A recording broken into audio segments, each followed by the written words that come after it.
Pendant près de 30 ans, le public mondial a cru comprendre pleinement la saga déchirante de la princesse Diana.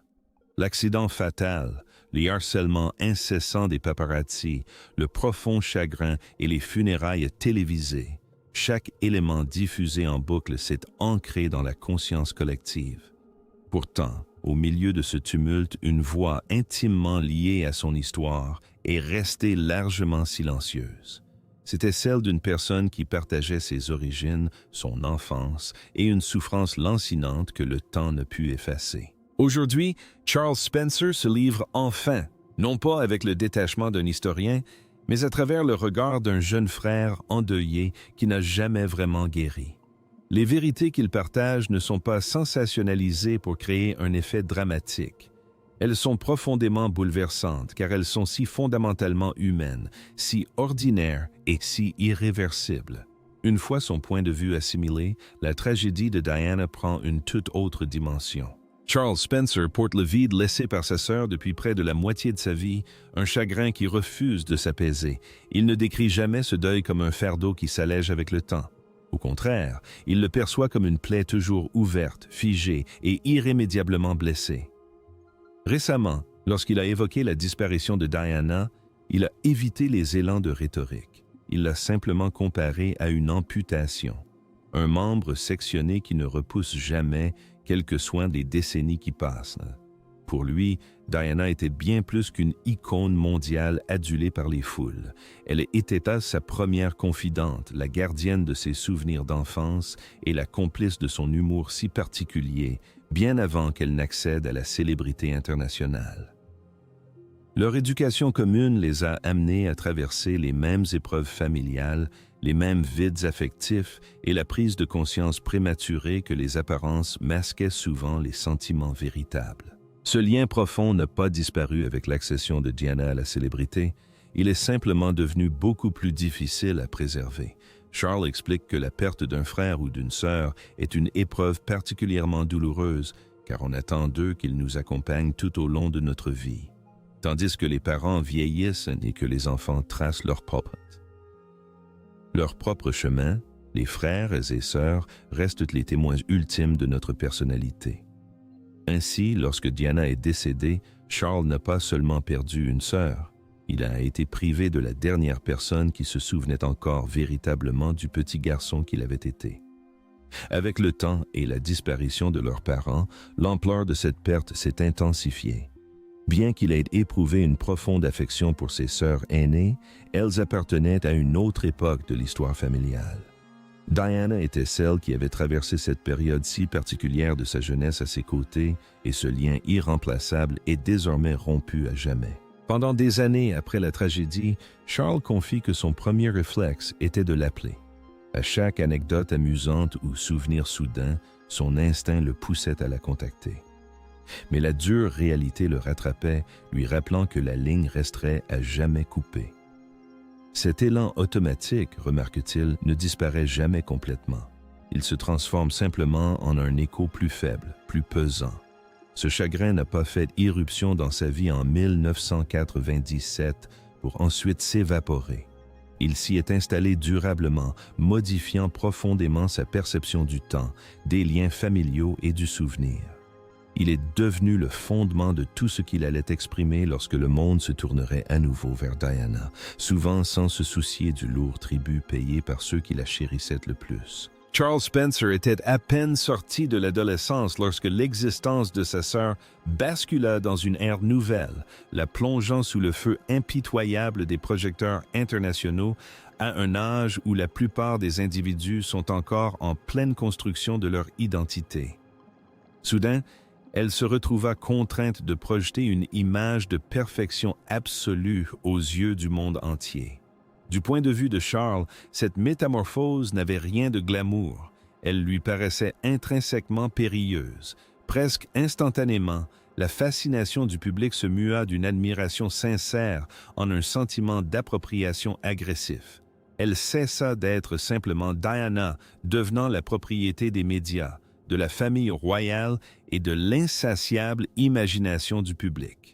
Tandis que les observateurs extérieurs considéraient son ascension comme un conte de fées, Ses proches vivaient la réalité troublante de voir un être cher disparaître peu à peu sous le poids d'attentes incessantes auxquelles elle n'avait jamais consenti. Charles se souvient parfaitement des débuts de cette époque, la foule immense, les flashs crépitants et le regard étouffant des badauds qui suivaient chacun de ses pas. Déjà à ce moment-là, il éprouvait un profond malaise, sentant que quelque chose clochait. Cette surveillance incessante, intrusive et totalement dépourvue d'empathie le troublait. Ce qui le perturbait par-dessus tout, c'était la vitesse alarmante à laquelle Diana était déshumanisée, passant du statut de personne à celui de marchandise lucrative. Poussé par un instinct fraternel, Charles ressentit un besoin impérieux d'intervenir. Il aspirait à la protéger, ce que le système en place refusait catégoriquement de faire. Il se souvient d'avoir confronté directement les photographes, non pas en aristocrate titré, mais en frère furieux voyant sa sœur traitée comme une proie. Ces rencontres n'étaient pas des négociations calculées, mais des affrontements explosifs, alimentés par une angoisse grandissante. Il comprit très tôt qu'il n'existait aucune limite véritable entre Diana et les objectifs qui la traquaient. Au fil des ans, son appréhension s'accentua. Les épreuves intimes de Diana étaient systématiquement transformées en spectacle public. Ses souffrances les plus profondes étaient disséquées, remaniées et exploitées à des fins lucratives. Charles assistait impuissant à la montée en puissance des récits journalistiques, devenant de plus en plus durs, insensibles et déshumanisants. Un incident précis, peu avant sa mort, reste gravé dans sa mémoire. Un journal publia un article d'une violence inouïe, le dépouillant du peu de dignité qui lui restait. Refusant de rester un spectateur passif, Charles réagit violemment. Il rédigea une réponse cinglante, engageant une confrontation directe qui révéla à quel point certains médias étaient devenus terriblement déconnectés de la réalité. Pour ses organes de presse, Diana n'était plus un être humain, elle n'était qu'une source de profit. Pourtant, ce qui tourmentait Charles plus encore que la brutalité des médias, c'était l'absence flagrante de protection institutionnelle. L'appareil royal qui entourait Diana disposait d'un pouvoir immense, de ressources illimitées et d'une autorité suprême, et pourtant rien ne fut mobilisé pour la protéger. Au contraire, elle fut laissée profondément vulnérable, divorcée, mise à l'écart et traquée sans relâche. Charles percevait cette réalité avec une clarté limpide, même lorsque la majorité refusait de l'admettre.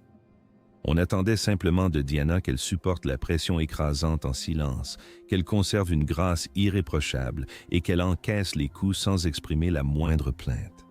Cette prise de conscience brutale ancra en lui une conviction inébranlable, la conviction que Diana avait été systématiquement abandonnée bien avant cette nuit fatidique à Paris.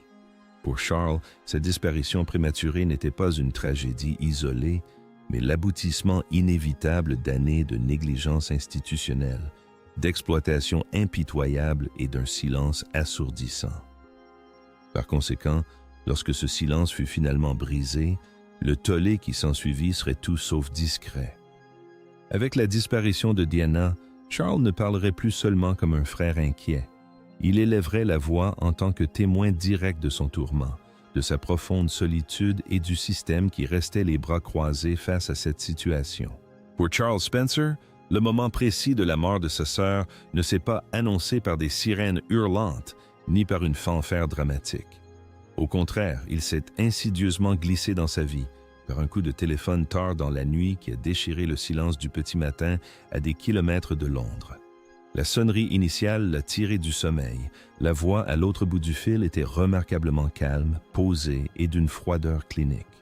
L'appelant a simplement déclaré qu'il y avait eu une collision automobile à Paris et que Diana avait été grièvement blessée. Rien de plus. Aucun mot de réconfort, aucune réponse définitive, juste assez d'informations fragmentaires pour déclencher une terreur absolue.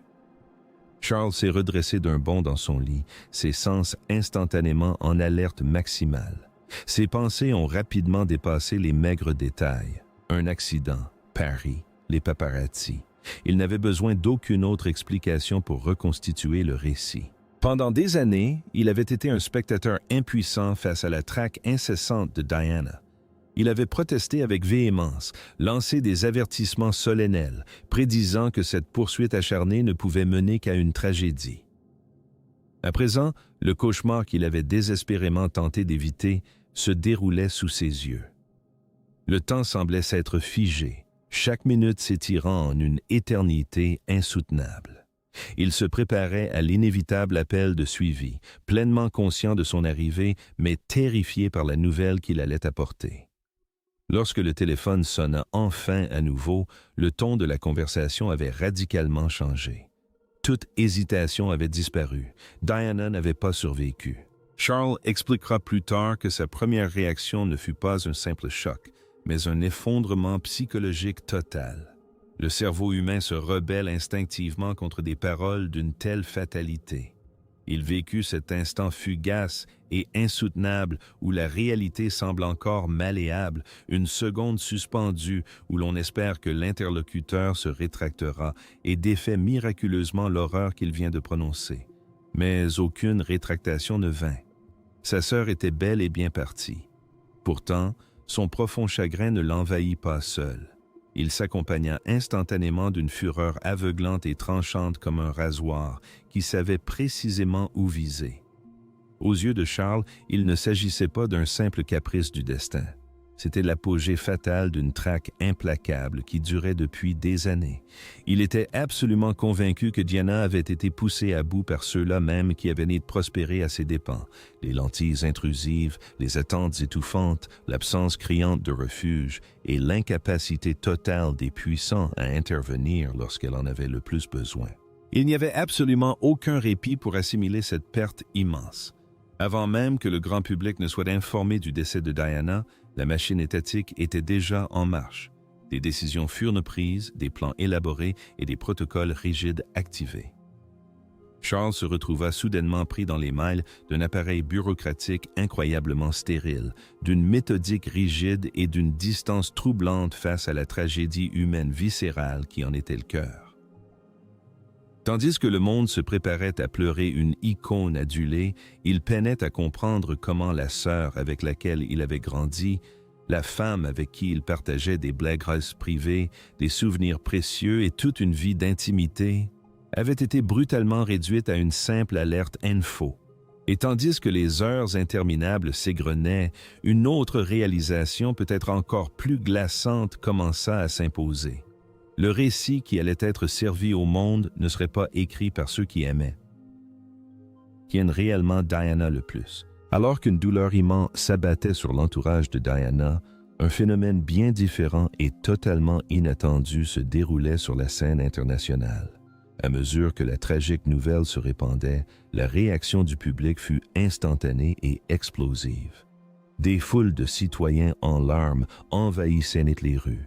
Des montagnes de fleurs se sont accumulées devant les résidences royales, accompagnées de milliers de lettres manuscrites dont le nombre augmentait d'heure en heure. Des inconnus sanglotaient ouvertement dans les bras les uns des autres. Il ne s'agissait pas d'une manifestation de deuil calculée et formelle, mais d'un déferlement viscéral, spontané et absolument bouleversant de chagrin collectif. Pourtant, au cœur même de cette douleur monumentale, l'institution à laquelle Diana avait été liée est restée d'un silence absolu. Pendant plusieurs jours interminables, aucune reconnaissance officielle ne fut faite, aucune annonce immédiate ne fut faite aux masses en deuil, et aucun signe tangible ne montra que la monarchie partageait la profonde douleur de la nation. La famille royale demeura recluse, loin de Londres, physiquement et émotionnellement coupée de la foule grandissante, tandis qu'un pays tout entier cherchait désespérément des réponses et de la compassion en ces temps de choc sans précédent. Ce qui avait d'abord semé la confusion se transforma rapidement en un ressentiment amer. Le silence du palais fut perçu non comme une dignité respectueuse, mais comme un détachement froid et délibéré. Du point de vue de Charles Spencer, ce silence glacial fut une véritable blessure. Bien que Diana ait été officiellement écartée de la famille royale, elle restait la mère de 2 jeunes princes et une figure emblématique adulée par le peuple. L'absence flagrante d'empathie publique ne fit que confirmer ce que Charles soupçonnait depuis des années. Diana avait été exilée émotionnellement bien avant sa disparition, constamment traitée comme un fardeau plutôt que comme une responsabilité familiale précieuse. Alors que se précisait l'organisation des funérailles monumentales de Diana, Charles Spencer s'accrochait à la conviction qu'une limite de décence élémentaire resterait infranchissable. Il croyait que, quelle que soit la formalité des cérémonies ou l'ampleur de l'audience mondiale, les jeunes fils de Diana seraient préservés de tout traumatisme psychologique supplémentaire et gratuit. Cette certitude rassurante vola en éclats lorsqu'il apprit que William et Harry devaient marcher derrière le cercueil de leur mère. Son dégoût fut instantané et absolu. Il rejeta catégoriquement cette proposition. La simple idée de faire défiler deux garçons profondément traumatisés devant des milliers de flashs d'appareils photo durant les heures les plus sombres de leur jeune vie lui semblait un acte d'une cruauté insoutenable. Pour Charles, il ne s'agissait pas d'honorer la tradition, mais d'une exploitation flagrante. Il affirma avec véhémence que Diana elle-même aurait été horrifiée par une telle idée. Il insista avec passion sur le fait que la douleur d'un enfant, encore si vive, ne devait jamais être instrumentalisée en spectacle public, surtout pour des garçons qui comprenaient à peine la gravité de leur perte. S'ensuivit non pas une discussion courtoise, mais une âpre bataille. Charles riposta avec vigueur, questionnant avec insistance le bien fondé de cette décision et exigeant son annulation immédiate. Il compara plus tard cette expérience à se heurter à un mur. La réponse qu'il reçut fut inflexible, strictement procédurière et totalement impassible. L'itinéraire, lui répondit-on, était déjà fixé. Puis, le palais publia un communiqué qui changea tout. On lui affirma explicitement que les garçons eux-mêmes en avaient fait la demande. Confronté à cette affirmation, Charles recula. Si William et Harry avaient réellement exprimé le désir d'entreprendre cette marche éprouvante, il n'interviendrait pas. Il refusait de les priver de leur autonomie durant cette période si fragile. Croyant respecter leurs souhaits, il retira son opposition à contre-cœur, ignorant superbement que le choix ne leur avait jamais appartenu. Des années plus tard, la terrible vérité éclata. Le prince Harry révéla publiquement qu'on ne leur avait jamais demandé leur avis, on les avait simplement informés. Pour un garçon de 12 ans, refuser était impossible.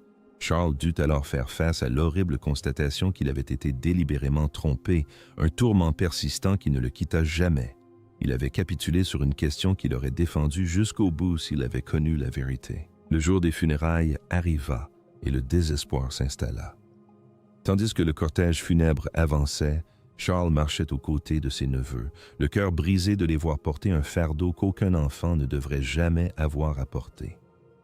Le monde entier louait leur sang-froid, mais Charles, lui, ne voyait que cela. Une insensibilité absolue. L'absence de larmes n'était pas un signe de résilience, mais le symptôme d'un choc profond. Chaque pas douloureux renforçait son sentiment d'échec, non pas personnel, mais institutionnel. Il avait perdu sa sœur bien-aimée et maintenant, il voyait ses fils privés de leur droit fondamental à faire leur deuil en privé. Tandis que les caméras immortalisaient une cérémonie historique, Charles était témoin d'un traumatisme psychologique irréparable. Dans l'enceinte sacrée de l'abbaye de Westminster, Charles Spencer s'est adressé au monde entier et a prononcé un discours que presque personne n'avait anticipé.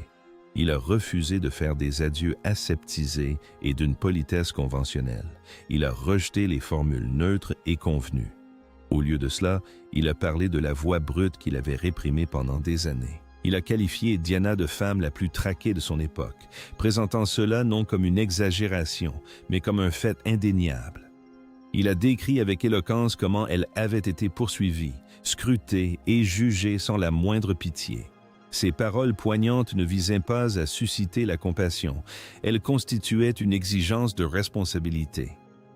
Il a clairement affirmé que Diana n'avait besoin d'aucun titre pour compter, soulignant que son véritable pouvoir émanait de sa personne et non de son rang hiérarchique. Puis vint la phrase décisive qui changea instantanément l'atmosphère.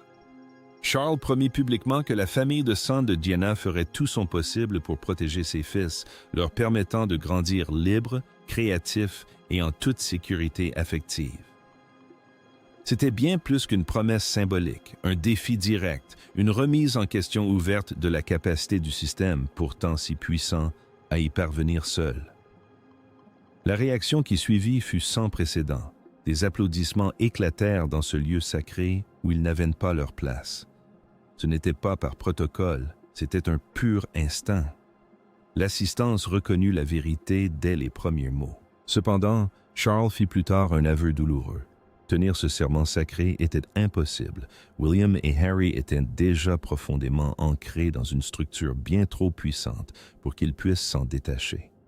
Malgré toute l'affection qu'il leur portait, leur avenir était en grande partie dicté sans son avis. Les années passèrent et le monde continua d'avancer. Mais l'impact de ces funérailles ne s'estompa jamais pour les garçons qui marchaient derrière le cercueil. Harry finirait par parler ouvertement de la façon dont ce moment précis l'avait marqué, comment il l'avait poussé à refouler ses émotions, avait altéré sa conception du devoir et lui avait laissé des cicatrices qui ressurgissaient chaque fois que les caméras le suivaient de trop près. Lorsqu'il décida finalement de rompre les liens avec l'institution qui avait façonné sa vie, il présenta son départ non comme une rébellion, mais comme une protection essentielle.